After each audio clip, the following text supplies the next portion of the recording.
Welcome to today's episode. I'm Rhaleigh. I'm Addison. I'm Taegan. Today we're diving into the world of student athletes and the struggles they face with their mental health. From balancing demanding academic schedules with intense training sessions to dealing with performance pressure and expectations, student athletes often find themselves under immense stress. In this episode, we'll explore the unique challenges they encounter, share personal stories, and discuss strategies and resources available to help them navigate these pressures. Join us as we shed light on this important topic and work towards fostering a healthier environment for our student athletes.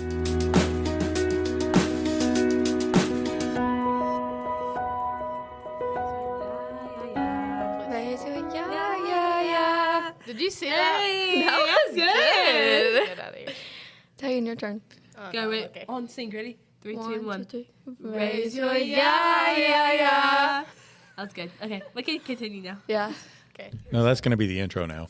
Whoa. In the episode where they were finding 17 bodies.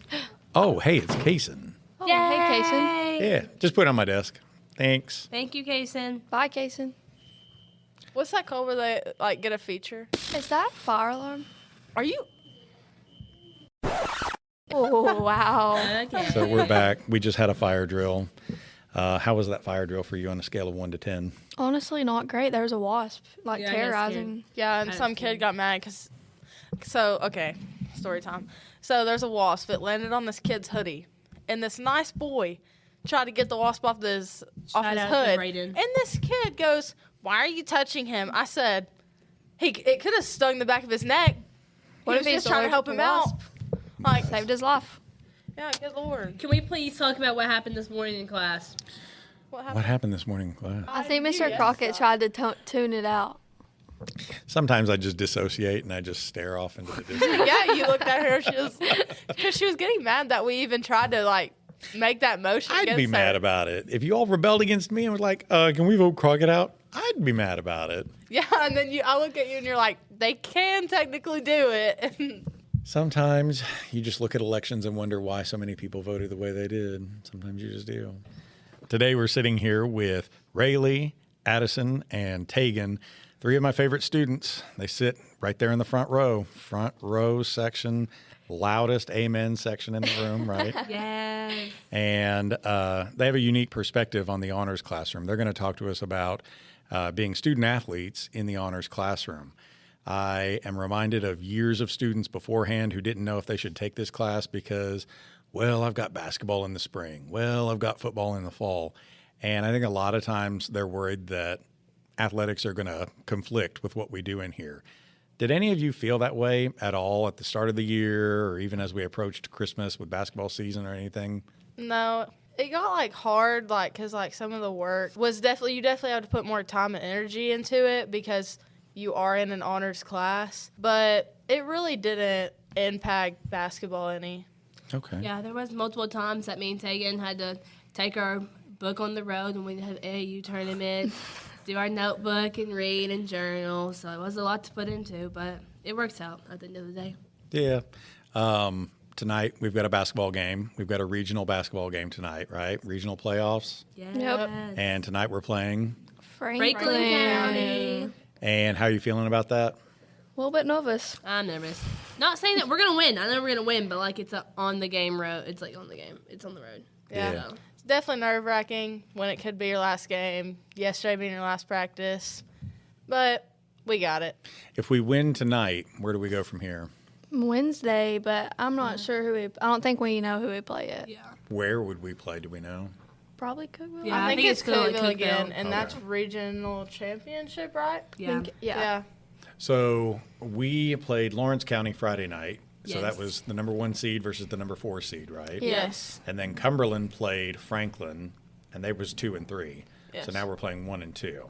Yeah. Yeah. Right? Yeah, you're right. Yeah. So if we win tonight, is there a Upperman. Oh, Upperman. Yeah. Upperman. Yeah. Because Yeah, Upperman that's and right. Livingston play tonight, which I'm sorry for everybody if this goes on the broadcast, but I really want Livingston to win. Oh, we all too. want I'm praying Livingston to on it. win. If there are Upperman people that are listening to this podcast, I would be shocked. I would be shocked. Yeah. Right. I mean, great. You should tell all your teachers and friends to listen, but I would be shocked. Yeah. No, I was going to make a joke against Upperman, but I'm going to be a good, clean person about that. But yeah, I think it's great that we have student athletes in the classroom who can balance the success of the basketball court as well as what we do in the classroom. One of the first things you wanted to talk about is that balancing academics and athletics. This is where I'm going to point at Rhaleigh, and I'm going to say, Okay. Rhaleigh, why don't you lead us off and talk about that? Honestly, from my perspective, it's not that hard. I was thinking coming into high school, my basketball and me playing volleyball, and now me starting flag football, it's going to be a lot harder than actually, like, it's not hard at all. I thought it was going to be a lot harder than it actually was, but it's not that hard to keep your grades up. Just participate in class, make sure your work's done when it needs to be, and just do good on your work. And then you can focus on your sports later on, because my parents say your work always comes first before your activities, so it's not that hard for me to just walk in class and then walk in on the court. Well, that's true. And even that you're bringing this up, that it's a subject matter worth discussing, it does affect a lot of people. You seem to navigate it pretty well. Yeah. But do you know people who struggle with it? Yeah. I think, like, when I look at, like, some of the girls in the locker room, they're definitely stressed out because of the school day they just went through, and then they turn around and have to go through a 2-hour practice. It's very, you can see that it impacts them a lot. Yeah, sure. Yeah, not having like a bad day at school and then coming to practice just makes it 10 times harder for them to practice well because they're already in a bad mood. So we kind of try to bring them up, but it's just school. So Vice versa, do you ever bring a bad attitude from basketball into the classroom? Sometimes. Do you? No, I try not to, but if I'm having a hard day and like practice not before is really bad and I wake up and I go home in a bad mood, I wake up in a bad mood, I'm obviously going to be in a bad mood the next day. So. What about, like, especially with away games, if they've been a distance away and you've been out late and I am your first block teacher? Then I'm definitely not trying to sleep in class, but I'm definitely falling asleep in class. Not trying to. I promise not trying to. But You came into class one day and said, I'm going to fall asleep today. And I remember cracking my neck looking at you saying, that ain't going to happen in my class. I didn't fall asleep. I promise I'd not go to sleep. So would it be difficult, like you've got a game tonight, and one of the assignments that was potentially on the board was homework tonight? How difficult would that have been on a scale of 1 to whatever? You had to record in his 5th block, only to leave school to do homework, plus whatever else to go to a ball game. How do you negotiate something like that? Taegan? That'd be very hard because away games, most of the time, you're not getting home until 10:30. All you want to do is go to sleep, and then you have to do homework because most of the time, as soon as school's over, we have to shoot for like 30 minutes. So you can't do it after school. Then you have to drive there. So even another reason you can't do it after school. So that only leaves it till after your game, and that's 10:30, 11 at night. I'm not doing that. Right. What about you? If you've had an away game and you typically get home, let's say around 10:30, what does the evening look like for you after that? I go in, straight to the shower. Depends what time I get out of the shower, if I'm doing that homework or not, honestly. But sometimes I'll wake up early, do the homework right when I get up, so it's a little easier. But if it's like 10, I'll do my homework because sometimes it only takes like 30 minutes, so I'll just do it then. And then sometimes if it takes longer, I'm just waiting until the next morning to do it. What about like chores? Do y'all have like things that you have to do at the house? Laundry, dishes, sleeping, mopping, putting laundry up. You do everything. Are you Cinderella? You do everything. Yeah, she does. Yeah. Yeah, okay, so Sunday and Monday, I have to do dishes. And that's when my parents cook because they know I'm the only one that does dishes properly out of all my brothers. I have 3. Yeah, so that's very difficult. And then most of the time we have a game on Monday, so I'm not doing that. I'm not doing dishes when I come home. No. It's a tough thing. I mean, we have these commitments. We want you all to play ball. We want you all to foremost be successful in the classroom. But then you also have home lives, and we want you all to have to do these things at home as well. And I'm speaking as a dad of a kid who goes along and cheers with you all and then gets home at around 10 o'clock or so. Hey, you also got to do dishes. Hey, you also got to do your homework. Hey, you also didn't finish your laundry. That kind of stuff. Like, it's tough to have all of those expectations and juggle them. 1 to 5. 5 is the best. 1 is the weakest. Where's your gut tell you? How are you doing with honors this spring semester so far? You feel super successful? You feel not successful? I have to say like a 3 or a 4 compared to last semester, because last year was like a 1.5 or a 2 for me, because I was, especially like at the start of basketball season and I was working at Sonic. I'm a manager, so, I don't struggle with the, practicing and like the performance anxiety and the stuff, but like, I do have to show up at the games and make sure that they have everything that they need to play and all that stuff. And on top of having a job that I was working 30 hours a week, You were doing 30-hour weeks last? Oh, wow. Yeah. Yeah, I was working at Sonic, and I would get out of school at 3, and my time, this was only up like once a week, but I would go in at 3, and I would get off at 11. And that was usually on Wednesdays, and I would work 5 was like what I usually worked a week. I had like 2 days off, which was really hard to get homework done. I mean, I would get assigned homework, and I would immediately know I'm not going to be able to do it. I'm not going to do it. Because I was leaving school and going straight to work, coming home, taking a shower, washing the ice cream off of me, and going to sleep. So I don't know. But then this year I quit because I just had to have like that realization that I can't do all of it. And so I had to pick. It was either, stop being a manager or quit my job. And I chose, because I love being a manager. Like, I just love the team. It's like a family. I'm friends with all of them. So I was like, I'm not going to drop that for money. Rhaleigh, 1 to 5, how you feeling this semester? I would say 3 or 4 for this one, because last semester wasn't really bad.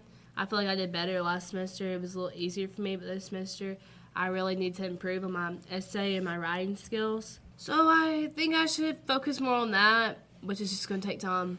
But with your juggling of the time in sports and the time in class, you feel okay with so far? Yeah. Yeah. Taegan, 1 to 5, where are you? I would definitely say I'm at a 4. I feel like I've done pretty well this semester with like keeping up with my work and then going to basketball. But like Rhaleigh, my writing, I still have to correct it. Everybody feels that way, and I'm going to tell you, everybody feels that way. I'm looking at Mary over there, and I'm thinking that Mary is definitely somebody who would look at her writing and think, I can do better with that. That's got to be better. Everybody always feels a lack of confidence with their writing. Okay.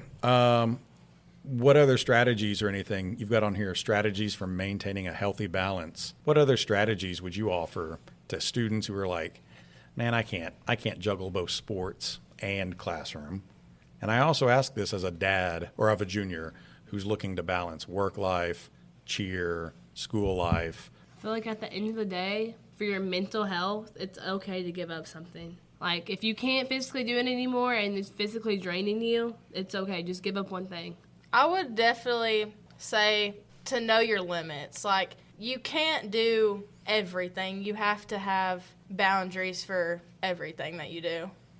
I'm going to have to agree with both of those because, I mean, like I just said, it took me realizing I can't do this anymore. I cannot do school, basketball, and, I'm having to schedule around the games, and my boss at the time was scheduling me.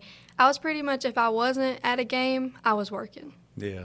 And then I'm really bad about when people ask me to do something for them, I do it. So I was working, city ball games and just, people ask me for help, I'm going to help. And sometimes you have to realize that, like, it's not selfish to do something to help yourself or say no or, drop things because you know that you can't handle it.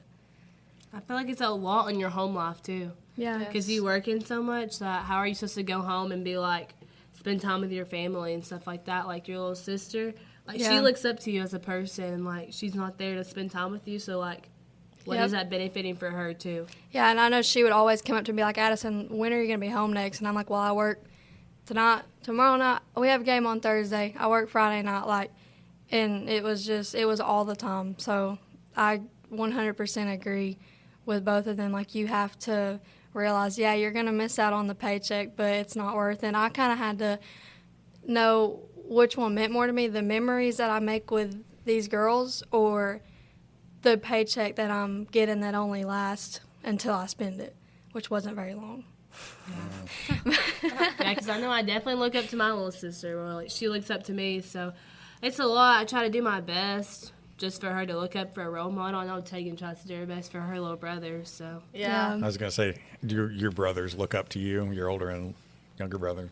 Yes. Well, my older brother, he doesn't play sports anymore because it impacted him. He just didn't do it anymore.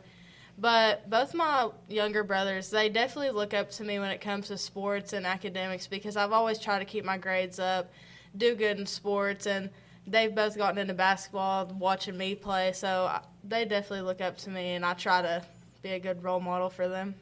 That's awesome. What about coping with performance pressure? Do you all ever feel that, whether it's in the classroom or with your team? I definitely do. Like when we're doing presentations, I'm like, I have to be perfect. I don't want anyone to be like, oh, what is she doing up there? Or when I'm on the court, I don't want someone to be like, why is she out there? Like I always try to do my best, especially for like my teachers and my coach. Does Rhaleigh ever feel performance pressure? Okay, I know I talk a lot and I don't seem like it, but yeah, I do. When we had a presentation to do in Tennessee history, and it just makes me have anxiety because I do want to be the best, but at the same time I know there's always room for improvement. I always try to be the best and I always want to be the best because I don't want to let anyone down. Anyone that's looking up to me, I can't let them down because then that's a step back for them. When do you ever feel performance pressure? Oh, gosh, I feel like there's performance pressure in, anything because, like they said, I'm always trying to be the best that I can. And I'm really bad about overthinking what people are thinking about me. And so when I was working, it was like, I need to make sure I'm doing this right. And manager just standing over there over your shoulder, watching, making sure you're doing everything. And I also don't like to get in trouble either. I hate it. Even I don't take constructive criticism, any kind of criticism well at all. I just immediately am like, oh my gosh, you hate me. Why are you and I don't know. That's just how I think. I know it's healthy to have criticism, but I just don't take it well. So that's something that I have to, get better about. But I feel performance pressure in everything that I do, honestly. It's not just a school, work, anywhere. Everybody handles things in different ways, and I'm just going to comment on the three of them from what I anecdotally have gotten to know of them this year. Addison is so quiet. In the classroom, she is so quiet. And I think it took me a long while to even hear her voice. And she said so much in this one recording. You've probably said more to me in this one recording than you did all last semester. Probably, right? Yeah, for sure. From my perspective, you seem pretty calm, pretty equanimical about how you handle your stress. Rhaleigh was loud from day one. Always. And I don't think Rhaleigh ever hesitates to voice any of her stress or voice any of her concern about anything. No. And so I think that was also a challenge for me to get to know her from the beginning because I thought, man, will she not stop? Does she never hold it in? But I think that's also a pressure valve where Rhaleigh just releases things, right? Yeah, I don't like to hold stuff in. If I feel a certain way, I'm just going to express it. Yeah.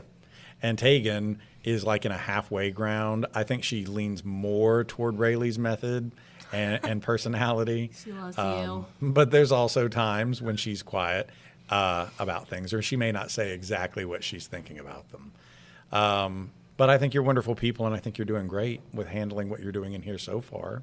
I think you are. I think it's especially remarkable that you're handling the pressures of not only what goes on in an honors class, what happens in an award-winning basketball team like the White County Warriorettes, Woohoo. and how you're handling the pressures of being a high school teenager, period, right? There's a lot more that you guys have to go through than I think a lot of us did in 1997 when I was a senior in high school. One of the last things on here is mental health resources and the very idea of teenagers handling mental health. Why don't you talk about that for a second? Our school definitely gives resources very well. I mean, we have the Stop It app if something happens. We have the suicide hotline on a bunch of papers that we get the first day of school, and I think that's pretty good. Most people, they don't want to reach out, but it's there. You have all of our counselors that are great, and you can go up to them anytime, and they're like a friend that you can talk to, and they're there for you. Do you feel comfortable going and talking to any of the counselors that we've got in the building? Yes, Miss Noctiborn, she's one of our players' moms, so like we've gotten to know her as one of our own. She's very nice and she's very approachable. Let's talk about her for a second too, especially. What do we love about Miss Knock? She's the sweetest person ever. I love her. She is very sweet. She's just like a perfect person. If you need something, go talk to her. Like Lainey, her daughter, like if she'd be like approachable. Very approachable. Yeah. Like if something happened in my life, I'd go up and talk to her, and she'd like understand, and she like wouldn't judge me about it. You know what I mean? Like she's gonna be there for you. Yeah. You obviously have a closer relationship with Miss Knock because of her daughter. But I've also had a career working with Miss Knock, and you would be hard-pressed to find a calmer, more loving servant to her community and her school. And she absolutely wants the best for everybody. And I think I would feel absolutely easy to approach her with any problem that I've got going on that I would tell her about. I know a lot of students don't feel comfortable going and talking to others that maybe they don't see during the day very much. Yeah. As wonderful as she is, there may be students who are like, I don't know her, I don't want to share my problems with her. Who else would you point to as that's definitely somebody I would go to with my problems? I would say for me, I'm more likely to go and talk to one of them. I mean, they know I come up to them all the time and I'm just ranting, and they let me. And it can be easier, like if you don't want to talk to someone that you've never talked to before, like it doesn't have to be someone who has a license, someone who knows everything, like just talking can be, and if you know someone that's been through the same situation you're going through, like go to them, talk to them. They can give you more advice than you think that they'll be able to. Yeah, for me, I can go to anyone on the team and they'll understand me, I feel like. But there'll always be that special, like, part of my heart where I will always go to my mom and I'll always tell her everything because she just understands me. She just knows when I have something wrong, she just knows to say back to me. She knows the point to give me and the right thing to do. I'm just very grateful for her for that. She's someone I will always look up to for that. Yeah. Another thing that I like to be in honors classes for is for the teachers, because you build different kind of bonds. Like, I feel like if I was having the worst day in the world, I could go up to you and my math honors teacher that I had, or any teacher that I have right now, and tell them, and they'd be there for me. So, like, it's not just the counselors, not just your friends, your teammates, it's your teachers too. Well, we're absolutely lucky to have you all in our lives. I know that a lot of times people feel hesitant to talk about mental health. I think that a lot of people are just very guarded and don't want to talk about their issues or don't want to drag their problems out in front of people, whether it's, man, I feel like I'm going to crash out about this class or whatever. You don't like that I said the word crash out. How about that? It's funny. But I think a lot of times we feel guarded about that. Mental health's a real thing to talk about. Everybody, whether you're 55 or 15, everybody struggles with it. And I like that Rhaleigh said, I'm not a person to keep that inside. If you do hold it inside, I mean, it's like a really infected part of you, and eventually... it just makes the situation 10 times worse. I'd rather have it off my chest than keep it in my chest. Mm-hmm. So I feel like people, like mental health people think it's embarrassing. If you say you go to your doctor and you're diagnosed with depression and you're recommended a therapist, you don't want people to know that you're going to therapy, but like if you really think about it, like your mind can be sick the same way your body can be sick, and therapy is that's always an option for people, and that's just that's an outlet, and that's a doctor just like any other one. And I don't think mental health is something to be embarrassed about, because like you said, everyone struggles with it in their own way. Some are more severe than others for sure, but everyone has it. Everyone has some type of problems, whether it's anxiety, anything. It's more common than people think. Students, adults, everybody. All right. How much are we going to win by tonight? Hopefully like Drop by 100. 50. 100. I didn't know anything about Lawrence County before the other night. I didn't know anything about it. But when I saw their girls, I don't know, something about them, I was like, ooh, they're wiry. They might be ready for this. I don't know. Yeah. And then y'all just started eating them up. And I was like, all right, this is over. This is over. So I hope we do that again tonight. Yeah, me too.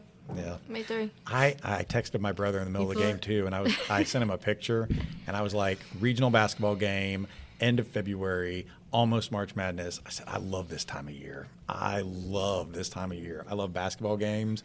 I love football games, but I just love basketball season during the year. Yeah. Definitely makes my day when I look over and you're in the stands. I'm like, and then when you're not, I'm like, Where Mr. you at? Crockett? Where is Mr. Crockett? Yeah. But then I watch for you all to leave, and not one of you makes eye contact when you leave. Because you I all used are so to, focused and ahead. I'd used to look at him and I'd just start laughing. It's not a time to laugh. Listen, because I know Taco Bell closes in 5 minutes. Yeah. I gotta Hey, go to that's Taco a Bell. good point. That's a Yeah. good point. Made my night when I looked over and my dad was sitting beside Mr. Crockett, and I looked at it and I was like, tap on his shoulder, and he did. He didn't even understand what was happening. Like, just a random man tapping on his shoulder, and then they realized that that's my dad, that's my teacher, and I was like, aw, so cute. She gave me the thumbs up, and I gave her the double thumbs up, and he said, that's my kid. And I said, oh my, because I've sat by so him, Jake. near him like a lot this season, Yeah. and I never once made that connection. I was like, let me tell you about this one. So that was a really cool opportunity. Should have made the connection Are when you you hear him yelling, and then you see Yeah. me, and Where she Yeah. gets it from. I'm just so locked in during these games, so I don't yeah. crash out. So I'm trying to Mr. think of Crockett. what's another term. What's another thing? You got to teach me some more. no, because you've been saying one that's diabolical in class. Those are like the middle school iPad kid brain rot words, though. Yeah. That Is there is any like good diabolical. lingo that I don't know that I should know? No, we need to do that TikTok with Mr. Crockett where we give him the list of like the brain rot, yeah. brain rot words, and he reads them, and we try not to laugh at him. Oh my Have you heard kids gosh. say Sigma? Oh yeah, Sigma all the time. Yeah, Sigma. I had a list from when I did it to my mom, but Yeah. I think I deleted it. Yeah, I got in the habit of saying, "Are you Sigma serious right now?" Yeah, she but- did say that a lot. It was really not a good time for Taegan, but she got over that face, the Sigma face. Okay, yeah. We just got to watch out for that low taper fade. Oh wow! Oh wow! Okay, that's funny. That's actually a good one.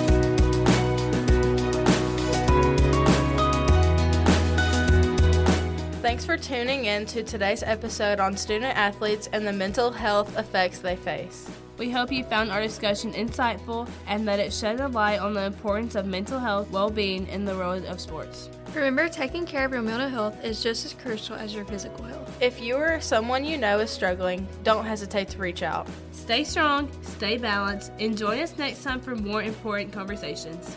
3 big booms! Boom, boom, boom!